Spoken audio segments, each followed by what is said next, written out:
घरों में वास्तु होना क्यों जरूरी होता है। इस संसार में प्रत्येक वस्तु, चाहे वो छोटी हो या बड़ी हो, सबका निर्माण पंच तत्वों से ही हुआ है। पृथ्वी, जल, अग्नि, वायु, आकाश, इन पंच तत्वों को वास्तुशास्त्र में बताया गया है। जैसे सूर्य पूर्व दिशा से उदय होता है, दक्षिण दिशा से नहीं हो सकता, इसी तरह 8 दिशाएं, उत्तर, दक्षिण, पूर्व, पश्चिम, ईशान कोण, आग्नेय कोण, नैऋत्य कोण, वायव्य कोण, ये 8 दिशाओं का वर्णन भी वास्तुशास्त्र में बताया गया है। क्योंकि इस संसार में किसी भी प्रकार के निर्माण कार्य के लिए वास्तु होना जरूरी होता है।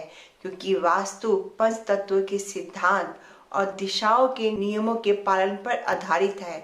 जैसे मुगल कालीन में ताजमहल आज भी वास्तुशास्त्र का एक अनोखा उदाहरण है, जो आज तक कायम है और जिसमें आज तक कोई टूट फूट नहीं हुई।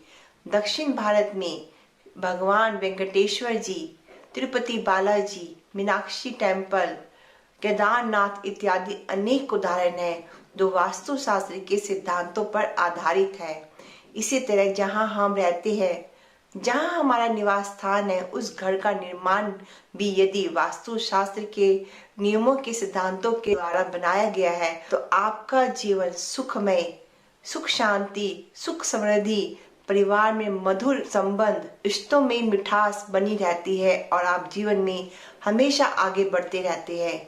यदि आपके घर का निर्माण वास्तुशास्त्र में दिए गए सिद्धांत और नियमों के द्वारा नहीं बनाया गया तो आपके जीवन में अचानक परेशानियां, परिवार में कलह, फाइनेंशियल प्रॉब्लम, डिप्रेशन, रिश्तों में खटास, एंजाइटी, स्ट्रेस, मानसिक अशांति आनी शुरू हो जाती है, जिसका आपके पास कोई सॉल्यूशन नहीं होता।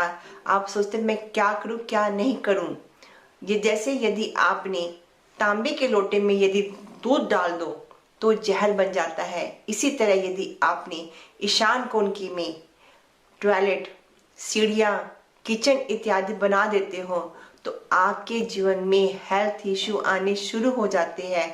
आप चाहे कितना भी डॉक्टर से इलाज करवा लो, लेकिन लगातार बीमारी बनी रहती है और आपको लगातार दवाइयाँ खानी पड़ती है। आपका जीवन स्वस्थ नहीं रहता और आपके घर में बिना बात पे लड़ाई झगड़े, परिवार में कलह इत्यादि अनेक परेशानियों का आपको सामना करना पड़ सकता है। इसलिए हो सके तो आप अपने घर का निर्माण वास्तु के हिसाब से बनाएं, जिससे आपका जीवन सुखमय और घर में सुख शांति बनी रहे और आप जीवन में हमेशा आगे बढ़ते रहो।